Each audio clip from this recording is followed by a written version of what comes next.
Hi, and welcome to the Reapparition Journal podcast. I'm Taruni, the editor-in-chief of Reapparition Journal. At Reapparition, we're interested in medicine not only as a technical or scientific enterprise, but as a deeply moral and human one, and this podcast is an extension of that mission. Today, I'm joined by Dr. Jonathan Marron. Dr. Marron is a pediatric oncologist and clinical ethicist at Boston Children's Hospital and the Dana-Farber Cancer Institute, and a faculty member in the Harvard Medical School curriculum. His work spans clinical care, ethics consultation, research, and education, with particular focus on moral distress, professional integrity, shared decision making, pediatric oncology, and the ethical challenges introduced by emerging technologies such as pediatric cancer genomic sequencing.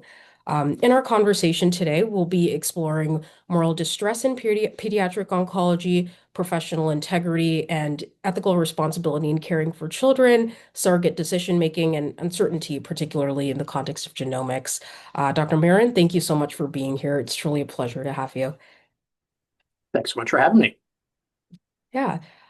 So I'd like to start off with moral distress, a concept that you've written about extensively and one that resonates deeply with clinicians more broadly and also specifically in pediatric oncology. So to begin, how do you define moral distress, particularly in the context of pediatric oncology, and how do you distinguish it from related experiences like burnout or moral uncertainty? Yeah, so I think that those last things you were saying were really important. Moral distress is something that the term was first coined in the early 1980s, but it's gained a significantly greater attention in the past decade or so. It's typically defined as a situation in which an individual in the clinical space knows what the right thing to do is, but is unable to do that due to something outside of their control, whether that's my supervisor is not allowing me to provide this patient this particular type of care, or this patient would benefit from this particular treatment, but it's too expensive and they can't afford it, or we don't have access to it at our hospital, or something like that. So there's a clear right thing to do that I feel is the right thing to do, but either internal or external constraints prevent me from providing that.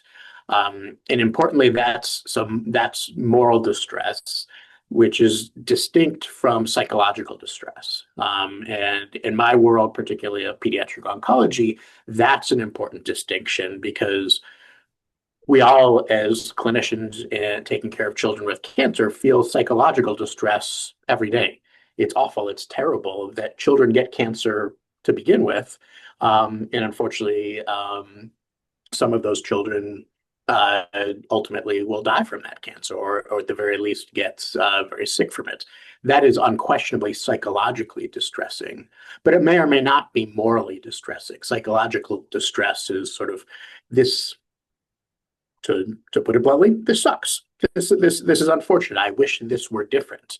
But that's a different entity than saying what is happening here is causing moral distress, that there is something that is disaligned with my feeling of what ought to be, and there's some degree of control to things, that and under different circumstances this could be better because my boss is not allowing me to do this thing that I think is right, or this child's parents are wanting to do this thing that I think is not right, or we don't have access to this drug because it's too expensive, or something like that. Um, and finally, both of those are in contrast, as you said, with a moral dilemma, which is sort of simply the question of we're not even sure what the right thing to do is here, and that's something, or an ethical dilemma, and that's something that we come in contact with in healthcare settings all the time. Of okay, we have two options available to us, neither of them is perfect. How do we make this decision? And so and again, a distinct thing from me feeling I know the right thing to do, which is how we would classically define moral distress. And the challenge is if we don't aren't clear about the terminology we're using and the names we apply to these different things, it can get very confusing, and the term, the entity of moral distress sort of loses its value if we're calling everything moral distress, all of these different things, and how we might respond to saying, I'm having moral distress in this situation about what's going on with this patient versus I'm psychologically distressed about what's going on, or there's a moral dilemma or an ethical dilemma about how we're caring for this patient. You might have different resources available to you. You might have different things you would do in each of those different settings. And so it's important to make sure that everybody's using sort of the same vocabulary. Thank you for that. That was really helpful. And drawing on this kind of distinction that you've made between the kind of these more like emotional and purely psychological responses versus moral distress, more specifically, how, if so, do you believe we can maybe use narrative interventions or narrative more broadly in addressing specifically moral distress as opposed to kind of the broader realm of psychological responses you might see in clinicians to distressing scenarios? Yes, I think it's a great idea, and I think narrative and communication more broadly is really one of the primary and probably the best tools that we have available to us in the healthcare setting with regard to this very thing. And so it's not uncommon that we'll experience moral distress because in my world of pediatric oncology, for instance, for instance, a child's parents say, "Hey, we would like to try this, or this is what we feel would be best." And there will be some members of the clinical team who will say, "Oh, I don't think that's the right thing to do here," and feel quite strongly that the parents are impeding optimal care for their child in a very well-intentioned way, but just this disagreement about what the right thing to do is there. And sometimes in the absence of excuse me, in the absence of open lines of communication, there could be increasing amounts of distress of I'm feeling like this is on my shoulders, that I've heard this and I feel what's happening here is out of my control and I'm not able to do what I feel to be the right thing here. And we've learned, and there's and research has supported this, that can have significant impacts on individuals' well-being, their satisfaction in the healthcare field, and with repeated experiences like this can actually lead to both burnout and people even leaving their jobs in healthcare just because it's such an impact on them, their satisfaction, and their life outside of the hospital. Um, and so clearly that's something that we want to avoid. We need good healthcare providers. We need good communicative healthcare providers. And on the flip side of that, we've learned that being able to talk about these things can really be helpful, even if it's as simple as this is what I'm struggling with here. The parent said this, or the doctor said this, the nurse said this. How are we navigating this? What are you thinking about this? What am I thinking about this? What options do we have available to us? It's not uncommon. In fact, it's quite likely that if one person is experiencing moral distress about a situation, almost certainly there are others as well, but they just may not have felt empowered to say something about it. And beginning that conversation can help kind of give that freedom to talk about it more openly. And part of that conversation oftentimes can be helpful to hear people's narrative about what's going on, not only the narrative of the clinicians, but as importantly, if not more so, the narrative of the patients and their families, because that can help give a little bit of insight into why, for instance, a child's parents might be saying, "Hey, we know you've told us that our child, for instance, is dying of their cancer and there aren't any curative options available, but we would never be able to live with ourselves if we didn't try this thing or we didn't do this, even though we understand that it's not likely to be helpful." Or on the flip side, that we know you've told us that you feel this is the best option for reasons X, Y, and Z. This is something that we'd like to do. Can we talk about it? And narrative, while not the be all end all determining factor in how we make these decisions, it's still an incredibly central and incredibly important thing in complex healthcare decision making, to understand why people are, what people's story is, and what brought them to here and why they're thinking through these things. And that can be a really helpful and informative part of thinking about how to proceed next. Thanks. Yeah, that's really illuminating and kind of building on that. I think you've also kind of touched on this a little bit in this answer and in your previous answer, but from your experience, what are some of the most common sources of moral distress that you see amongst pediatric clinicians today? More specifically, like are there particular clinical situations in oncology, such as decisions around aggressive treatment, trials, or end-of-life care that tend to generate it most frequently? Yeah, so both in my own personal experience, and this is mirrored in the literature in larger studies looking at what individuals' experiences with moral distress have been, both in pediatric oncology and in healthcare more generally. One of the most common clinical scenarios is that around end of life, or people who are approaching end of life, specifically thinking about, okay, continuing uh, intensive, potentially toxic treatments like chemotherapy or other interventions like that, when there may be some involved in an individual's care who feel this is not the right thing to do, or that we should be transitioning more to a palliative directed or comfort measures focused care. And so it's not uncommon for moral distress to center around those decisions, and specifically around communication about those decisions. And so the communication, or the lack thereof, often is a central feature of situations in which people experience moral distress. Um, Outside of the United States, situations about lack of resources are a much more common cause for moral distress, whether it's not being able to access what is expected to be a helpful or even curative type of treatment, whether that's chemotherapy or surgery or some other advanced technology that is unfortunately too expensive to access. Luckily, in the United States, that's not something that we commonly come across, but still is something, at least occasionally, that comes up, and certainly can be a very morally distressing piece as well.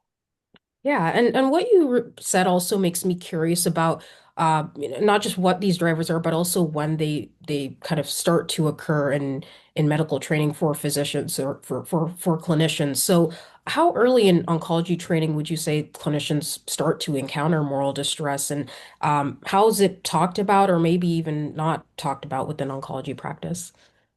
Yeah, it's a great question, and I think it's far before training in oncology. I think it's something that anybody who has spent any time in the clinical setting probably has seen or experienced themselves, from their time as a medical student or nursing student or whatever it might be, because these are such common experiences, because healthcare has become so complicated, and with that medical complexity comes ethical complexity, and with that ethical complexity, inevitably, there's going to be some degree of moral distress. And so I think most individuals who have had any experience taking care of patients uh, in the setting of complex care, either inpatient or outpatient or otherwise, probably has had some experience with that, even if they didn't necessarily have the name for it. That say, ah, yes, that's what this is. They may have been like, oh, there was that feeling in the pit of my stomach that there was something going on there that didn't feel right, that I wish could have gone differently. Even if not having that language of saying, ah, yes, I was experiencing moral distress. I think most people probably have had that at one point or another. But that said, I don't know that it's something that's talked about that much until later on. I think it's, as I mentioned a little bit before, it's really only in the past decade or so been something that we've really talked a lot about within the healthcare and clinical ethics fields. And it's certainly not a part of training for many nurses or doctors or others as they're kind of going through school. Um, I think that is changing. I hope that's changing. And so I know that certainly in some curricula, it is beginning to be discussed earlier on. But that's sort of a novel concept. And so hopefully, if we had the same conversation in 5 years, we'll be talking about it a little bit differently. That now everybody knows about this, and is more skilled in kind of identifying it and being able to navigate it. But we're probably not there yet. And broadening this conversation kind of beyond just the clinician side, but also to kind of the family side from the family's perspective, th this can be delicate as you've mentioned. And so, do you feel that it is ever appropriate or helpful for clinicians to share their own moral uncertainty with patients and families, or does that risk shifting too much burden on them? Yeah, it's a great question. I think it's a challenge, and I think this is definitely one of those areas in which uh, healthcare becomes more of an art than a science. And so I think the short answer I would give is that it depends. That if done well, and if a clinician or healthcare team has a strong relationship with a family, with a patient, and can say, "Hey, I hear what you're saying. I understand your concerns, or this is why you want to do this, but we feel the best choice would be this other thing." And there's enough of a rapport there that there's able to be that open conversation back and forth. I think that can be really beneficial, and a clinician being able to tell a patient or the family that they have a connection with, I'm worried about doing this thing that you say that you want to do for reasons X, Y, and Z. Let me tell you why I'm distressed about that, why I worry that that's not the right thing based on what you've told me about what matters to you and what your goals are. Um, and that I think can be beneficial for patients and families to hear that, to say, okay, I get I hear what you're saying. They may not agree with it. They may still say, no, I hear your concern. I still want to do this thing that you feel is not the right thing to do. And that's okay. Reasonable people can disagree. Um, but it can be helpful to kind of maintain that relationship and say, okay, now we at least are speaking the same language, and we've explained the various different sides of this. Um, but if that's not done well, or if there isn't that strong foundation upon which that conversation is taking place, it could go poorly too. It's possible that it could feel that the clinician is lecturing the patient or the family and saying, no, no, you're wrong. This is what I'm saying, and I disagree with you, and it could it could harm the relationship more than help it. But I think in most cases, if done well, if thoughtfully planned out ahead of time, and even kind of thinking through, like, how am I going to say this to the family? How will I respond if they ask questions? Why?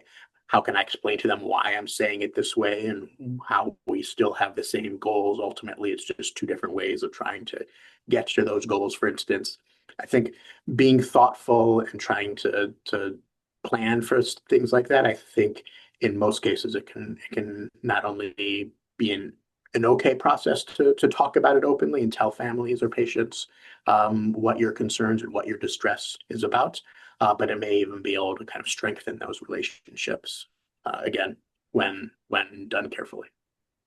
Yeah, and kind of to that end, do you feel that narrative might also be like a helpful tool on the patients and the families end to kind of help better facilitate that communication with their clinical team and kind of just promote better communication on both ends? 100%. Yeah, I think a huge part of that communication and building upon that foundation is acknowledging that you hear and you recognize the patient or the family's narrative, and like that this is the story that they're trying to tell, and that they how where they see themselves in kind of uh, their medical journey, as it were, and how kind of the choices that they're making are fitting into that. And one, using kind of that narrative approach can help clinicians to identify, oh, if I hadn't thought about it through that lens from your vantage point of where you're coming from, maybe in that case, that may actually help to relieve some of the moral distress about whatever option is being proposed. If they're able to say, oh, from my vantage point, from my narrative, that hadn't seemed like an ideal or reasonable or ethically supportable option. But now that I see it from where you're coming from, how it appears from you to you, that may well be convincing to them of another option. But even if not, using kind of a narrative lens and talking through things that may help to facilitate that conversation, even if there is not an ultimate agreement at the end of, yes, now we're all on the same page, high five, let's move forward. Yeah. Thank you. And yeah, this was a really informative conversation on moral distress more broadly. I'd like to now shift to pediatric genomics and emerging technologies, which features prominently in your research. So your work on pediatric cancer genomic sequencing highlights new forms of uncertainty, situations where information can be emotionally powerful, but clinically ambiguous, perhaps.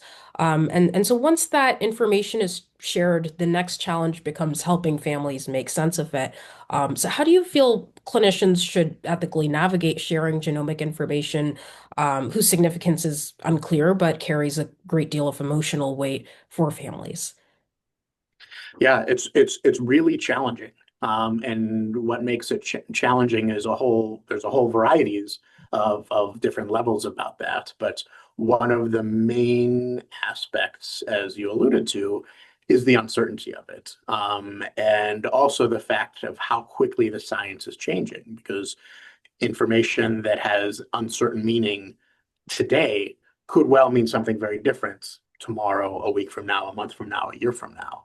And I think being as honest and forthright as we can about that uncertainty and about what we know and what we don't know is really important there. Because I think, um, as with many new technologies and new advances, early on when cancer genomics was coming onto the scene, we were using terms like game changing and paradigm change shifts, and like this was going to be the magic bullet that was going to cure all cancer.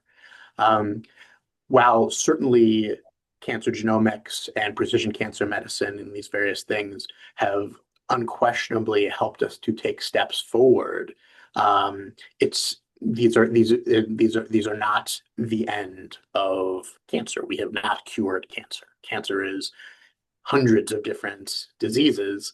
And in some specific cancers, we've had really significant advances as a result of these new technologies. Some, unfortunately, not nearly as much. And most somewhere in between those two and some of it we're still figuring out. And there's new advances every day. So being able to communicate with families about that and say, hey, here's the results that we understand. This is what this tells us about you, about your cancer, about your family. Here's what we know. Here are the things we're not sure about. This may mean this. It may also be something else, and trying to be as honest about that as possible. I think that there is sometimes a hesitancy by clinicians and researchers to acknowledge that uncertainty and to say, I don't know, or I'm not sure, or and thinking that will negatively impact a patient's view of them, or that will make people not trust them, or things like that.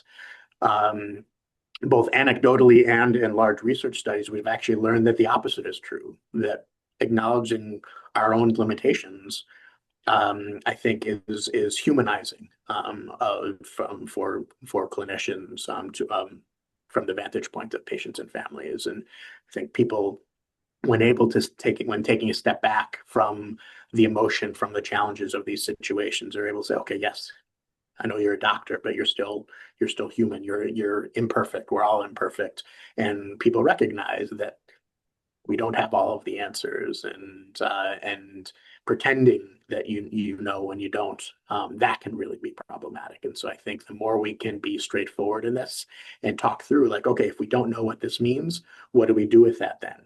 And having those conversations I think is really important. But those are hard conversations to have, and they take time, and that's one of the things that's in short supply in healthcare. And so we need to be able to be willing and able to take the extra time to talk through this, and that's an important piece. Thanks. And you kind of alluded to this in your mention of the kind of hyperbolic language used in promoting new technologies or genomic sequencing and whatnot. And so I guess zooming out a little, what ethical questions raised by emerging technologies do you think are still underappreciated, more broadly speaking, in pediatric practice? Yeah, I think as you were saying, the um, making sure that we're aligning hopes and expectations, because whenever something new comes around, it's very common that we say, yes, this is the brand new shiny thing. This is so exciting. This is going to change the way we do things. And every once in a while, that is indeed the case. But more often than not, these are small advances that are incremental in nature rather than this is changing the world. This is the cure for everything where everything is new, everything has changed, everything is it's that's much less common. And so making sure that, again, being as forthright as we can about this is what this new technology means for you, or this is what this new technology might mean for somebody 5 or 10 years from now. But for right now, we're still learning. This is more in the realm of research. This is something that we're trying to understand, but is not expected to be helpful to you. And so, I'll often tell families that I want to have hope right alongside them about the best possible outcome in all circumstances. But I wouldn't be doing my job if I didn't provide what I feel to be the most reasonable and data-driven, data-supported expectations. And so those hopes and expectations are subtly different things, sort of these psychological phenomena that are so core to healthcare practice. And so I think that's one piece that I always come back to that I think was we all can probably work on. Thanks. That was really illuminating. And as we begin to wrap up, I'd like to ask some more reflective questions. So looking back, what has your work in pediatric clinical ethics taught you about medicine that you didn't anticipate when you first entered the field? Um, it's a great question. I think probably when I was first getting started in healthcare, um, I had the maybe in retrospect sort of naive idea that okay, here this is this medicine for this disease, here's this treatment for this problem, and sort of there is sort of this black and white almost cookbook for how you do things. In reality, there's much more gray than there is black and white. And while there are straightforward answers or solutions or things that must be done or the truth in some cases, far more often there are multiple different ways to go about handling a particular problem or dealing with a particular disease or sickness or situation or whatever it might be. And it's a lot more about problem solving rather than kind of just knowing the simple answer. And I think clinical ethics in many ways sort of takes the cover off of that and unroofs some of that nuance and that subtlety, and recognizing that even in the best of circumstances, there are often uh, small complexities and individual choice and risks and benefits and all of these different things that uh, make things more challenging, but also in some ways make things more interesting. And probably also lead to one of the reasons why uh, we're always going to have humans at the center of all of these things. Even if AI takes over a lot of stuff, it's still going to require advanced thinking and complex decision making and communication and all of these things, because these are such complex. There is such a complex interplay with all of this, which is challenging but keeps it always interesting. Right. And for medical students or early career clinicians who are just beginning to encounter clinical, ethical complexity in pediatrics, particularly in oncology, what do you hope that they carry with them as they move forward in their careers? Um, I mean, specifically in the world of pediatric oncology, I think we're lucky that we have many really effective treatments and cures for children with cancer, which makes the job that much more satisfying, more gratifying. Um, but thinking about continuing to think about how we weigh risks and benefits and treatments with their toxicities and the psychosocial impact of all of this as well. That's one thing that we continue to have challenges with in pediatric oncology of thinking about how do we make sure we are giving all patients, regardless of their background, their resources, so their social determinants, all of these things. How do we give them the best possible chance of cure with the lowest rates of toxicity and the highest chance of kind of psychosocial positive psychosocial outcomes at the same time. And that's going to be a little bit different for different people depending on what matters to them and being able to bring in their narrative into this process. And so always remembering that what matters to me as a clinician or me as a person is not necessarily going to be the same thing as the patients and the families that I'm caring for, and being clear about asking about that and making sure that you're having connections with your patients and their families to facilitate those conversations, I think is really important. Dr. Marron, thank you so much for this thoughtful and generous conversation. It's been a privilege to explore these questions with you and to be able to share your insights with our viewers. Thank you so much for joining us on the Reapparition Journal podcast. We'll see you next time.